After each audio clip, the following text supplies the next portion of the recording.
es algo que años y décadas y toda la vida pasa y sigue siendo una vergüenza hablar de sexualidad. Es algo que todo el mundo se pone nervioso, no quiere comentarlo.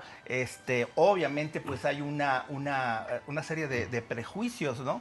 De hecho, inclusive estaba viendo algo, aunque no lo puedo mencionar abiertamente, pero se dice que la enseñanza que tenemos, por ejemplo, en el caso de la mujer, es que una mujer que disfruta su sexualidad se le denomina como que es inmoral o es una mujer fácil, ¿no? Entonces, y eso está mal. Por el otro lado, si es una mujer decente, entonces de alguna manera tiene prohibido disfrutar el sexo, ¿no? Y esto obviamente nos lleva a machismo, bueno, una serie de cosas que X, ¿no? Entonces quisiera yo en esta ocasión, pues primero que nada, continuar con el desarrollo de la sexualidad en el ser humano. Que en este caso, ¿se acuerdan? Si recordarán ustedes, la última vez nos fuimos desde bebés, el de 0 a tantos años, etcétera, etcétera, y nos quedamos en lo que era la preadolescencia, adolescencia.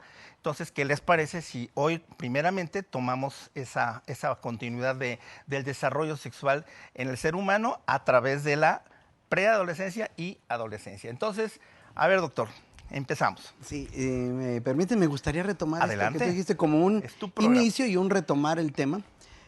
Platicar pues que bien dices, durante muchos años la sexualidad se volvió un tabú, se volvió oculta y se volvió prohibida, pero es muy importante que nuestro público sepa que no siempre fue así. Nos han vendido una teoría que yo le llamo sarcásticamente de los picapiedra a los supersónicos. Y le llamo así porque a través de las caricaturas, de nuestros medios de comunicación, nos han vendido la idea de que la sexualidad solo se puede ejercer de manera conyugal, de manera patriarcal, de manera heterosexual y de manera monogámica y santificada por algún tipo de religión. Pero la verdad es que eso tenemos 2500 años viviendo así en una humanidad de más de 25,000 años. Hemos vivido de muchas formas y esto me gusta recalcarlo porque nos muestra dos cosas. Uno, que no siempre hemos vivido así como nos la venden. Y segunda, que siempre hay regresiones en la historia, porque hemos vivido con mucho más libertad, con mucho más equidad, con mucho menos machismo. De hecho, yo les digo a las mujeres, cuando vean un hombre macho, no le digan cavernícola, por favor, los cavernícolas no eran machos. En el tiempo de la prehistoria se vivía en matriarcados, matricéntricos y deidades femeninas. O sea, la mamá mandaba, la mamá gobernaba, la mamá tenía varias parejas. Los hombres participábamos de la crianza, lejos de como nos enseñaron mucho tiempo. Las mujeres eran cazadoras, pescadoras, agricultoras y criadoras también. Pero ese papel de sometimiento al hogar fue después, las mujeres mandaban. Incluso era a tal grado que como los hombres no sabíamos que también participábamos de la fecundación y entonces no sabíamos que los hijos nacían también porque nosotros poníamos una parte, las mujeres eran adoradas como diosas porque eran creadoras de vida. Y no solo creadoras de vida, asombrosamente nacía el bebé y tenían leche para darle. Entonces las mujeres eran adoradas. En aquel entonces de la prehistoria no era machismo como el que se ve ahora. Había mucha equidad, había adoración a las mujeres, había colaboración en la crianza, etcétera, etcétera. Entonces sí es muy importante, y antes de entrar plenamente en la adolescencia, que nuestro público sepa que hemos vivido mejor y luego hemos regresado al oscurantismo. Hemos vivido en tiempos como en los griegos, que se vivía en los oikos. Los oikos eran al mismo tiempo la estructura, la casa, y al mismo tiempo los integrantes, la familia. El concepto de familia no existía, el concepto de familia lo inventaron los romanos. De 2000 años atrás hacia atrás no había familias, había tribus, hordas, clanes, oikos, etcétera, etcétera. Y se vivía con mucha apertura a la diversidad sexual, se ha vivido diferentes formas de ver la sexualidad. Los hindúes educaban a sus hijos para tener una vida sexual plena y satisfactoria. Entonces, la verdad es que esta forma tradicional, y lo digo así, de los picapiedra a los supersónicos, fue impuesta. ¿Por qué? Por un sistema que giraba alrededor del dinero. ¿Por qué? Porque había que producir, y para producir se necesitaban trabajadores, consumidores y soldados que pelearan las guerras. Y entonces quienes estuvieron en el poder nos fueron metiendo la idea de que la sexualidad solo era reproductiva, obvio, para tener hijos, y hijos bajo un control en un sistema, ¿no? Dice Michel Foucault que la época victoriana fue la que nos implantó con mucho más efecto este tipo de represión de la sexualidad. Pero como en realidad la sexualidad no se puede reprimir, entonces tuvo que inventar la sociedad victoriana espacios para esa sexualidad que no era reproductiva, para todo aquello que era sexo oral, anal, poliamor, todo aquello que no era reproductivo y conyugal, tuvo que darse en un espacio circunscrito, pero que también redituara. Y así es como se generó la reproducción de las casas de citas, de llamados burdeles o como quieren llamarlo, ¿no? Y después, ojo, abusados, porque luego los médicos y los psicólogos también participamos de esa prostitución de la sexualidad, porque entonces después dijimos, no solo en esos espacios puedes practicarla, también en mi consultorio puedes venir a platicar, nomás afuera no.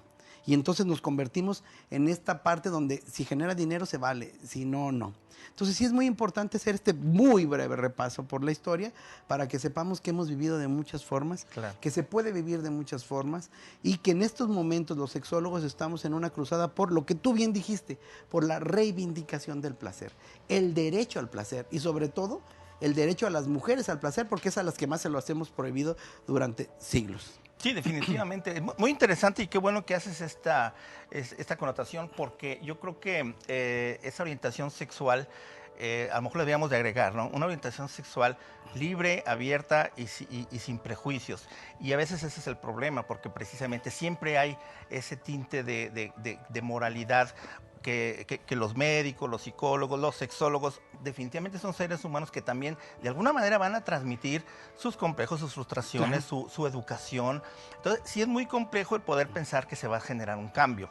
Yo creo que aquí en este caso la propuesta, lo que hemos platicado sería como poner las bases, digamos, romper esos paradigmas y que de cierta forma cada quien tome la sexualidad como lo quiera, pero que rompa ese tabú, esas vocecitas que cuando una mujer o un hombre tiene sexo, siempre están en la oreja. Algo, lo que estoy haciendo es un pecado, porque obviamente si entramos en el tema de religión, pero son súper culpables de todo lo que está pasando, entre muchas otras cosas, ¿no? Que las religiones... Y todas las religiones, sí, todas. No solo la nuestra, no, todas. La religión es una lacra para el ser humano, ¿no? Entonces, hablando de la sexualidad, peor todavía. Entonces, creo que aquí sí va a ser muy importante el que podamos, creo que todos, aportar y cada quien, del auditorio, ustedes van a tomar su propia decisión y van a decidir cómo vivir la sexualidad. Y yo creo que ese es el punto muy, muy importante. Y de ahí que viene la parte histórica. Y en el sentido de que actualmente, por ejemplo, en el caso de la adolescencia, vemos que cada vez a mayor o más temprana edad empiezan a tener relaciones sexuales, lo que se ha ya convertido en un problema de salud pública, los embarazos no deseados de los adolescentes. Este punto, que sí me gustaría que arrancáramos ahora, quisiera, doctora, te digo Blanca, Olivia, Blanca. Blanca está bien. Blanca está bien, ok. Sí. Doctora Blanca, aquí por ejemplo, me interesa mucho y si les parece quisiéramos en este programa como una dinámica. Lo que sería la opinión de una persona ya, un adulto mayor. Y sí, ya. Bueno, pues ya no. Ya ¿qué más, COVID. doctor? Bueno, de una persona ya con muchos años, o sea, de una edad que tiene o tenemos una visión diferente, pero me interesa también mucho saber que a tu corta edad o con tu juventud, que también veas ver desde esos ojos cómo está viendo esta nueva generación lo que es la sexualidad. Entonces, en este caso, así que ya, no se peleen, pues no quiero tener conflictos familiares. Pero de cierta forma, ojalá que pudiéramos externar cómo pensamos y digamos que se pusieran primero en el papel la bata de doctores, sexólogos, y luego se pusieran en un hombre de tu edad y en una mujer de tu edad, y obviamente igual yo. ¿Les parece bien?